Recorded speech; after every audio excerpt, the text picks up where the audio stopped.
জয়গুরু বন্ধুরা, আমার চ্যানেলে বিউটিস কিচেনে আপনাদের সবাইকে স্বাগত।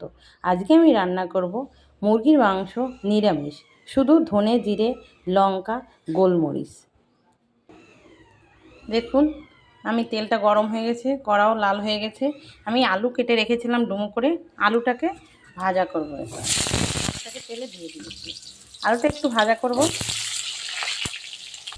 আমি আলুতে সামান্য পরিমাণ লবণ দেব, দিয়ে দেবো একটু সামান্য পরিমাণ হলুদ। একটু কালার হবে, আলুটা দেখতেও ভালো লাগবে। একটু একটু লাল লাল ভাজা করব।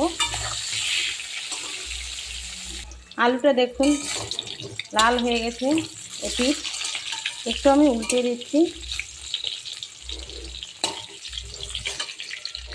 আলু ভাজা হয়ে গেছে দেখুন। এবার আমি আলু ভাজাটাকে নামিয়ে নেব। দেখুন বন্ধুরা, আমি মাংসতে কী কী দেবো দেখুন, বলেছি তবু দেখাচ্ছি। দেখুন, লঙ্কা বাটা, ধনে বাটা, আদা বাটা, জিরে বাটা, গোলমরিচ বাটা, আর কিছু না, শুধু এই বাটা দিয়ে দেবো। এইগুলো দিয়ে আগে কষাবো, বুঝতে পারছেন তো বন্ধুরা? কষাবো। দেখুন আপনারা, কড়া গরম হয়ে গেছে দেখুন, কড়া গরমে দিয়েছিলাম, গরম হয়ে গেছে। এবার আমি দিয়ে দেবো অল্প তেল। এটাকে আবারই ফোড়ন দিতে হবে। নিরামিষ হলে ফোড়ন দিলে তরকারির স্বাদ হয়। তেলটা একটু অল্প দেবো, পরে আবার ফোড়নে কিছুটা দেব। তেলটা গরম হোক। তেল গরম হয়ে গেছে দেখুন। এবার আমি দিয়ে দেবো লবণ হলুদ মেখে রাখা মাংস তেলের উপরে।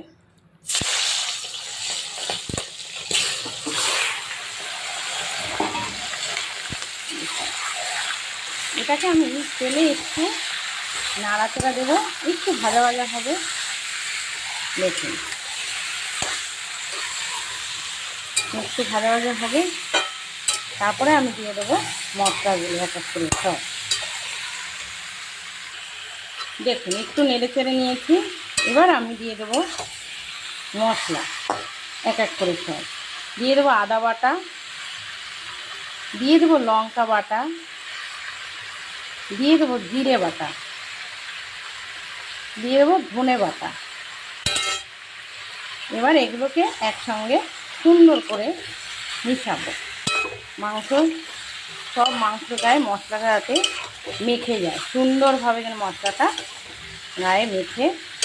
তারপরে আমি কি করব, ঢেকে দেবো মাংসটাকে। মাখানো হয়ে গেছে দেখুন। এবার আমি মাংসটাকে ঢেকে দেব। দেখুন বন্ধুরা, মাংসর জল এবং তেল পুরো ছেড়ে দিয়েছে, দেখেছেন কি সুন্দরভাবে। মাংসটা সিদ্ধও হয়ে গেছে মাংসটা। আর একটু ঢেকে দিলেই মাংস সুন্দর গলে যাবে মাংসটা। দেখুন, দেখেছেন তো? এই যে তেল জল পুরো দুটোই ছেড়ে দিয়েছে মাংস। এটা কিন্তু আমি আবার ফোড়ন দেবো মাংসটাকে, তবেই স্বাদ হবে। আমি আবার ঢেকে দিচ্ছি। দেখুন মাংসটা কি সুন্দর হয়েছে, কালারটাও কি সুন্দর হয়েছে। এবার যে আমি আলুটা ভেজে রেখেছিলাম, আলুটা দিয়ে দেবো মাংস কষানোতে, তাহলে আলুটা সুন্দর সিদ্ধও হয়ে যাবে। দেখুন, দেখেছেন তো? শুধু ধনে জিরে লঙ্কা আর আদা গোলমরিচের মাংস, দেখেছেন? পেঁয়াজ রসুন ছাড়া মাংস, খেতেও কিন্তু খুব টেস্ট। একবার আপনারা করে খেয়ে দেখবেন, খুব ভালো লাগবে। পেঁয়াজ রসুন ছাড়া মাংস হয় না, খেলেই বুঝবেন যে মাংসটা কত সুন্দর টেস্টি হয় ধনে জিরের মাংস। আমি এবার জল দিয়ে দেবো। একটু জলটা গরম করে রেখেছিলাম, সেই জল দিয়ে দেবো। দিয়েছেন অল্প করে ঝোল দেবো, বেশি জল দেবো না মাংসতে। অল্প জল দিয়ে এবার নাড়াচাড়া দিয়ে একটু ফুটবে মাংসটা। মাংস সিদ্ধ হয়ে গেছে দেখুন। এবার মাংসটা ফুটবে, ব্যাস। ফুটলে তারপরে আমি মাংসটা যখন সুন্দর জাল হয়ে যাবে, জলটা আমি ফোড়ন দিয়ে দেবো। এবার দেখুন একটু ফুটলেই নামিয়ে দেবো, আমি ফোড়ন দিয়ে দেবো। আমার ঝোল দেখুন, মাংস সিদ্ধ হয়ে গেছে, ঝোলও হয়ে গেছে, জালটা সুন্দর। মাংস দেখেন কালারটাও সুন্দর হয়েছে। এবার আমি মাংসটাকে নামিয়ে দেব। দেখুন মাংস নামিয়ে আমি কড়া ধুয়ে আবার কড়া বসিয়ে দিয়েছি গ্যাসে। এবার কড়া গরম হয়ে গেছে, আমি দিয়ে দেবো ফোড়নের জন্য তেল। তেল দিয়ে দেবো, তেলটা আমার একটু গরম হবে। তেলটা দেখুন গরম হয়ে গেছে, এবার দিয়ে দেবো আমি তেজপাতা ফোড়নে, দিয়ে দেবো গোটা জিরে, সাদা জিরে গোটা। এবার এটাকে আমি একটু নাড়াচাড়া দেবো, একটু জিরেটা তেজপাতাটা একটু লাল লাল হবে। দেখুন ভাজা হচ্ছে, জিরে তেজপাতা দেখুন সুন্দর লাল হয়ে গেছে। এবার আমি তরকারি দিয়ে দেবো। দেখুন আমি তরকারি দিয়ে দিয়েছি, তরকারিটা দেখুন কি সুন্দর ফুটছে, দেখেছেন তো তরকারিটা। দেখুন বন্ধুরা, এটাকে ফোড়ন করা বলে, পরে তরকারি নামিয়ে কড়া ধুয়ে আবার এটাকে জিরে তেজপাতা তেল দিয়ে ফোড়ন দিতে হয়। এই তরকারির স্বাদ কিন্তু আলাদা রকম হয়।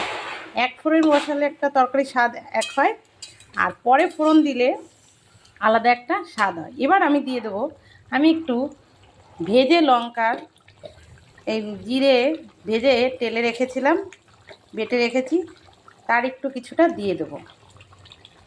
যেহেতু এটা তো শুধু ধনে জিরের উপরে, তার জন্য একটু এই মশলাটা একটু বেশি লাগে। আমি দিয়ে গোলমরিচ বাটা, আমি যে গোলমরিচটা বেটে রেখেছিলাম সেই বাটাটা দিয়ে দেবো।